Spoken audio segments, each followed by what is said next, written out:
नमस्कार, स्वागत है आपका देश की बेटियों को समर्पित हमारी इस खास पेशकश में। मैं हूं आपके साथ मीना शर्मा। रोजाना हम आपको दिखाते हैं एक बेटी के संघर्ष से शिखर तक का सफर, जिनका जीवन बन जाता है हमारे लिए मिसाल।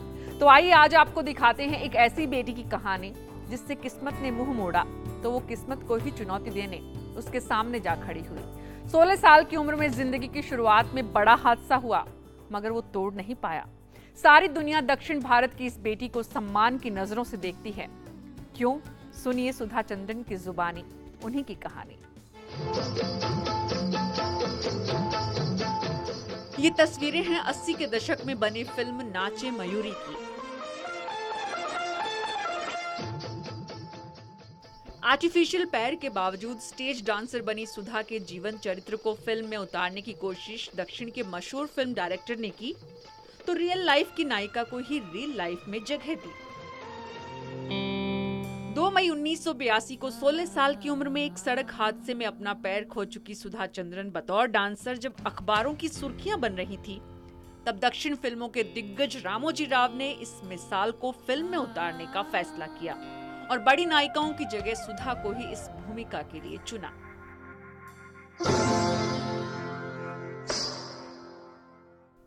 एक साल की मेहनत के बाद जब फिल्म पर्दे पर उतरी तो पूरे देश ने जाना कि कैसे दक्षिण भारत की एक बेटी अपने जुनून के कारण एक पैर के सहारे घंटों डांस कर सकती है।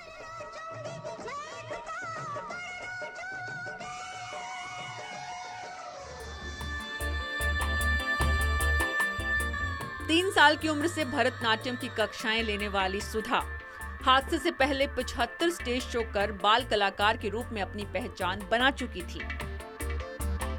ये सपना मां ने देखा था, जिसे पूरा करने के लिए बेटी ने दोहरी मेहनत की।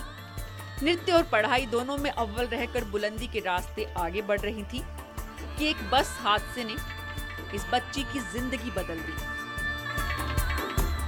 2 मई 1981 में सुधा जिस बस से दक्षिण के मंदिरों के दर्शन करने के लिए निकली थी, वो बस हादसे का शिकार हुई और सुधा को अपना दायां पैर गंवाना पड़ा। ऐसे में माता पिता के बिखरे सपने समेटने के लिए सुधा ने हिम्मत जुटाई। जयपुर में बनने वाले कृत्रिम पैर लगवाए। जयपुर फुट के संस्थापक डॉक्टर पीके सेठी ने भी हौसला बढ़ाया और मां ने घर में ही टीचर बुलाकर बंद कमरे में रियाज शुरू कराया।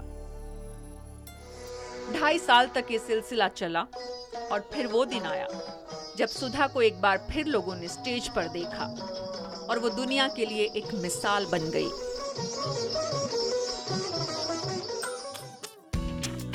आज के दौर में सुधा जैसी प्रतिभाओं के लिए कई मंच हैं जहां मिले अवसर मंजिल को आसान बना देते हैं, लेकिन 80 के दशक में बेटियों के लिए बॉलीवुड में आना मुश्किल था।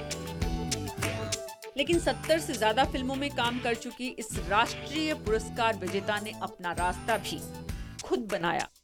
जब ये मेरे बारे में जब ईनाडू कैरेडन आर्टिकल की सुधा चंद्रन आर्टिफिशियल के साथ डांस कर रही है, तो they went to USIS Chennai, वहां से नंबर लेके they called my dad in Mumbai and there was an offer. Then they said please आप आ जाइए हैदराबाद, क्योंकि हम आपकी बेटी की लाइफ स्टोरी पर फिल्म बनाना चाहते हैं। सुधा की सफलता को राज्य सरकारों ने पाठ्यक्रमों का हिस्सा बनाया।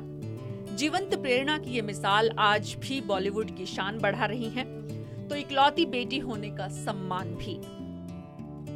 मुंबई में पति और पिता के साथ इस खूबसूरत घर में रहने वाली सुधा सीरियल क्वीन कही जाने वाली एकता कपूर की पसंदीदा अभिनेत्री हैं, तो लोगों के लिए एक नजीर भी।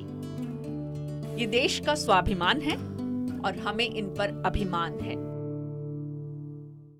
सुधा चंद्रन अपने आप में एक अध्याय है, तो करनाल की रिद्धि नए स्कूल के रास्ते खोल रही है। राष्ट्रीय खेलों में अपनी पहचान बनाने वाली इस छोटी सी बच्ची की कहानी कल जरूर देखिएगा और तब आप देखेंगे कि पिता ने सपने देखे तो रास्ते कैसे खुद ब खुद दूर होते चले गए। आपके बरस मोहे बिटिया ही दीजो में कल का एपिसोड।